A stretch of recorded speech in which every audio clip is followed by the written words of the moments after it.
อกันพาพี่พาน้องลงมาใส่บาตรทำบุญพี่น้องเลยเนาะกำลังเริ่มใส่บาตรลงมาฮอดแล้วก็ยังบ่ได้ถ่ายคลิปพี่น้องเนาะมาถ่ายตอนที่ใส่บาตรเลยเนาะพอกันอยู่ทั้งวัดพี่น้องเลยเนาะลมบ่อยๆเย็นจ้อยพี่น้องเอ้ยตอนเช้าเนาะลมเย็นคิดว่าสิบุลมเหมือนนี้เนาะเพราะว่าเมื่อเช้านี่คือว่าบ่ได้ลมเนาะกับทักทายสบายดีกันเบิดสุขุสุขคนพี่น้องเลยเนาะพาพี่พาน้องลงมาใส่บาตรทำบุญในมื้อวันศีลเพ่งพี่น้องเลยเนาะพบกันยามสีสวยนี่ตั้งหน่อยได้พี่น้องเลยเนาะ8 โมงแล้วเนาะตอนนี้ก็ได้ผู้คนกำลังไหลลงมาไหลพี่น้องเลยเนาะมื้อนี้ก็เลยหลังจากที่ไปก็เรียกเวียกเรียกงานแล้วเนาะก็ลงมาใส่บาตรทำบุญในมื้อวันศีลวันพระใหญ่พี่น้องเลยเนาะตอนนี้ก็กำลังเริ่มทยอยพากันใส่เนาะคือสิประมาณนี้พี่น้องเนาะยืนใส่เพราะว่าโต๊ะอันที่เพิ่นใส่นั่นสูงเนาะเรื่องใส่บาตรนักได้พี่น้องเนาะยังบ่ได้ใส่ใช่ไหมกะเกียมลงมา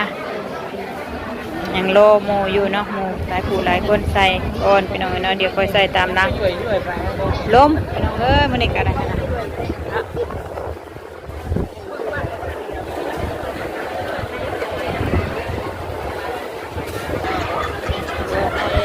โลคนบางสักหน่อยก่อนพี่น้องเนาะจังคอยเข้าไปใส่ทางเฮาก็ได้เนาะคนลายวันนี้กันเนาะถูกนั่งทั้งตะลุงตะล่างพุทธมีพี่น้องเนาะเพราะว่าเต็มหัวแจกเนาะหันทั้งต้นไม้ต้นตบทั้งลุมคนแหละเนาะนั่งไปใส่แล้วบางคนก็ลงไปทั้งตะล่างพุ่นเนาะตัดภาพลงมาทั้งตะล่างพี่น้องเนาะหลังจากที่เฮาใส่บาตรเรียบร้อยก็ลงมานั่งอยู่ทั้งตะล่างพี่น้องเนาะว่าให้ผู้ทั้งตารางพี่ตะลุมตารางพี่ขึ้นใจบาทเพิ่งเนาะว่าคนหลายพี่น้องเนาะคนก็เลยมานั่งอยู่ทางตุ่มตารางหายใจแล้วก็ลงมาทางนี้เนี่ยกับฮอนแดดในพี่น้องเนาะนั่งอยู่เทิงคนกับฮอนแดดก็เลยลงมานั่งอยู่ทางตุ่มตารางพี่เนาะใส่บาททำบุญให้วันศิลป์พระใหญ่พี่น้องเนาะผู้คนหลาย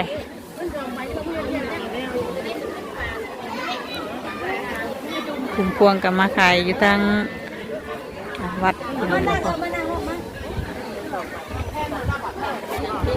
ลงมาทางตารางพี่บัด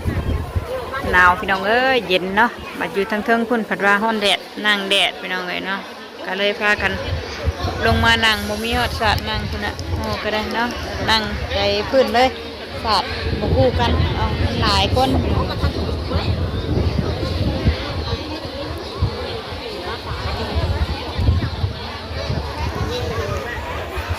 ยังรอถ่าอยู่พี่น้องเนาะรอถ่าอันโมท่านชายแล้วเนาะคนท่านใส่เบิดอยู่เนาะตอนนี้ก็กำลัง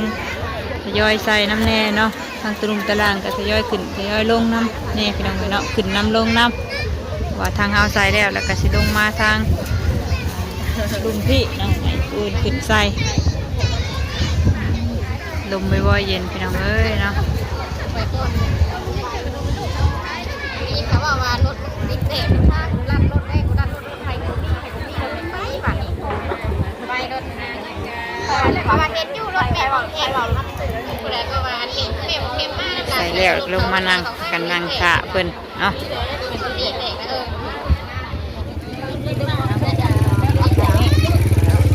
สบายดีเลยสวัสดีพี่น้องเด้อเนาะมาพบกันพาพี่พาน้องลงมาใส่บาตรทำบุญพี่น้องเนาะมื้อวันศีลวันพระใหญ่เนาะหนาวอีกแล้วพี่น้องหลังจากที่โบได้ล่มมาอยู่2-3 มื้อเนาะวันนี้ก็เริ่มมาอีกแล้วพี่น้องเนาะเริ่มไปอีกแล้วลมบ่อยๆหนาเตกหนาหาวอีกแล้วปลาลุงเลยเนาะกำลังเริ่มสิไข่เน่มากเพราะว่าเริ่มสิหนาวอีกแล้วเดือน2 เดือน 3ยังกวางหนาอยู่พี่น้องเนาะก็คือสิหนาวไปเรื่อยเลยเนาะเพราะว่าปีแต่ก่อนก็เดือน2 เดือน 3 เดือน 4ก็ยังหนาวเนาะ4 เมษายนก็ยังหนาวแต่ตอนนี้ก็เริ่มมาอีกแล้วพี่น้องเนาะมื้อเช้านี่คือว่าสีโบได้ล่มปานใดเนาะ มาตอนนี้ก็เริ่มมาอีกแล้วเนาะเอาเดี๋ยวรออีกก่อนพี่น้องเลยเนาะเดี๋ยวจะต้องคลิปอีกรอบหนึ่งเนาะตอนนี้ก็กำลังนั่งรอถ้าให้คนอื่นเพิ่นใส่ก่อนเนาะเอาก็ใส่เรียบร้อยแล้วพี่น้องเลยเนาะแต่ลงมานั่งอยู่ข้างล่างพี่ผมมีสัตว์นั่งซ้ำพี่น้องเลยเนาะนั่งไปเลยพื้นดินเลยเนาะเอาเดี๋ยวต่อคลิปอีกรอบหนึ่งพี่น้องเลยเนาะตอนนี้ก็นั่งรอหมูอยู่เนาะจากที่ใส่บาตรเรียบร้อยพี่น้องเลยเนาะรับพร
ร้อยหน่อยเนาะใส่บาตรทำบุญหยาดน้ำเรียบร้อยแล้วเนาะโอ้ตีนนั่งตีนม้วนตีนดินั่งทับตีนเจ้าของบัดได้ลุกบัดลุกบ่ได้บัด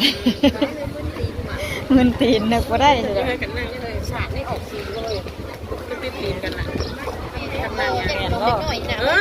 แม่นแหละน่ะนั่งขนมเล็กน้อยเป็นภาษาออกสีเรียบร้อยแล้วพี่น้องเนาะใส่บาตรทำบุญวันศีลวันพระใหญ่ไปบาตรนี่ลูก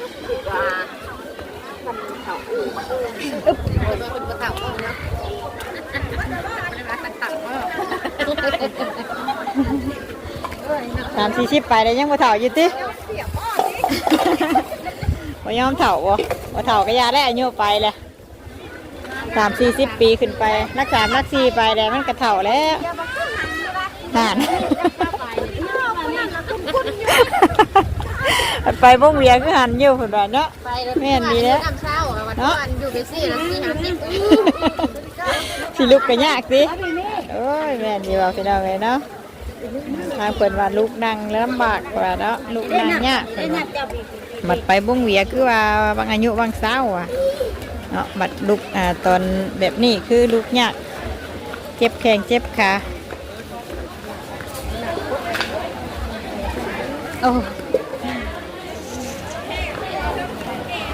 เอาหาติดเข่าแบบนี้พี่น้องไงเนาะ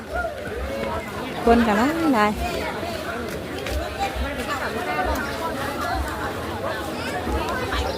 ใส่นะลานไปใส่นะ ติดเข่าบูชาหลังจากที่ใส่บาตรเรียบร้อยแล้วก็ติดเข่าพี่น้องเนาะครูท่านได้หยาดน้ำแล้วกะมาหยาดตีต้นโพเนาะถ้าผู้ใดหยาด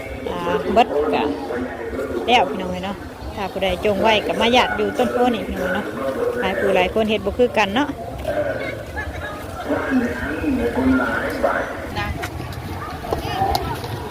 ไม่ค่ะทราบขายคนเก่ามาไทยแนวอยู่แนวกินน้ำแน่พี่น้องเนาะปิ้งไก่ปิ้งกาต้มขนม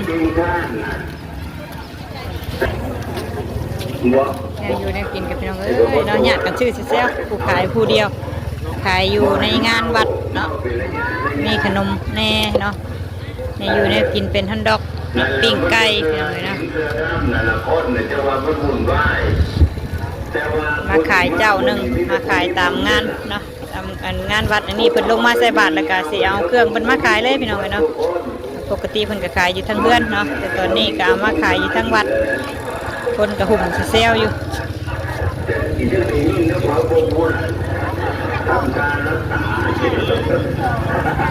ไปพี่น้องเนาะเดี๋ยวเราไปหาติ๊บเขาซ่าก่อนเนาะ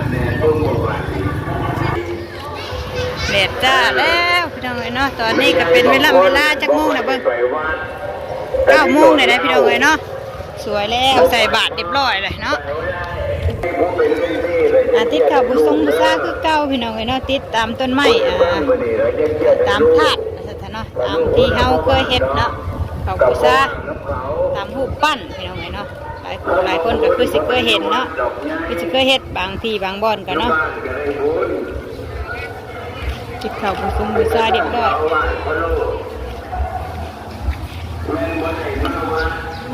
ห่มเย็นจ้อยพี่น้องห่มนี่เนาะ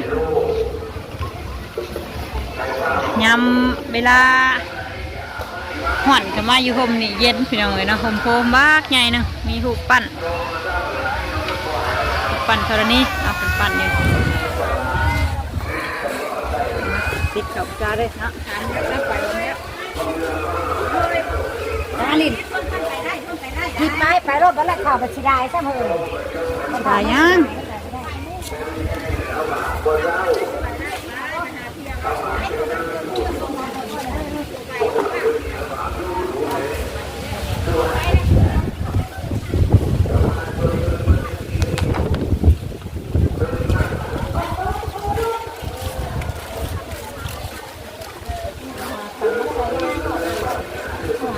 มีแก่ขันได้ดิน่ะขันคนอยู่นั่นถึงทาบละ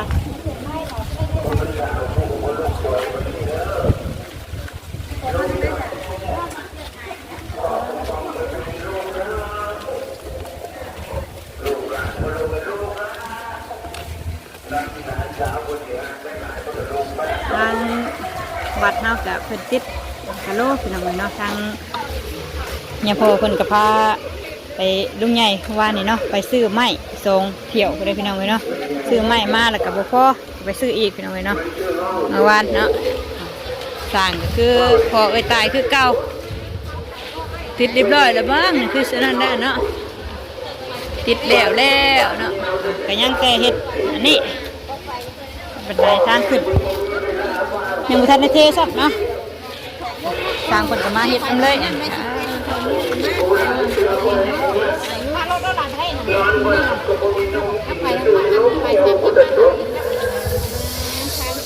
เล็กไอ้ข้างแค่คนเหยียบไปได้นี่เตะไปนะพอแห้งแล้วเด็กกู้ก็ได้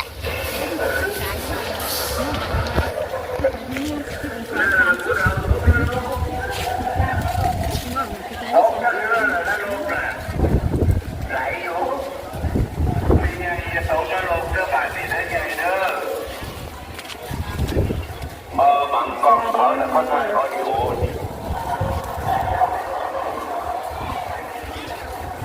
บางร้าน นั่นแหละ อย่างไรเนาะผู้ทุกคนเพิ่นก็เอาข้าวผู้ชมบูชาเมื่อเกลือไก่พี่น้องเนาะเมื่อเกลือไก่เกลือกาบ่ถึกภาคถึก5ว่าซั่นเนาะแล้วแต่ความเชื่อพี่น้องเนาะตามความเชื่อไปความเชื่อมันผู้เอาน้ำแน่เอาข้าวบูชาเมื่อเกลือไก่เกลือหมูเกลือมาบ่ให้มันติดภาคติดเสื้อว่าซั่นเนาะแล้วแต่ความเชื่อความถือของใครของมันพี่น้องเมื่อเกลือไก่เกลือกาเอาพี่น้องเนาะกะพอประมาณนี้เนาะมาใส่บาตรทำบุญพี่น้องเนาะวันในวันศีลวันพาพี่น้องเนาะตอนนี้ก็ใส่เรียบร้อยแล้วเนาะกำลังสีมากลับบ้านกับเพื่อนบ้านนี่พี่น้องเนาะหาเฮ็ดอยู่เฮ็ดกินหลังจากที่ลูกเต้าไปหาโรงเรียนแล้วก็ลงมาใส่บาตรทำบุญตอนนี้ก็ใส่เรียบร้อยกำลังขึ้นพี่น้องเนาะผู้เพิ่นท่านได้ขึ้นก็เพิ่นใส่ลงจังหันเนาะทางเฮากะใส่เรียบร้อยแล้วพี่น้องเนาะเอาพบพ่อกันอีกคลิปหน้าเด้อพี่น้องเด้อเนาะคลิปนี้กะคือเก่าคือเดิมเนาะมาใส่บาตรทำบุญเนาะไปสบายดีกันเบิดสุขสุขคนพี่น้องเลย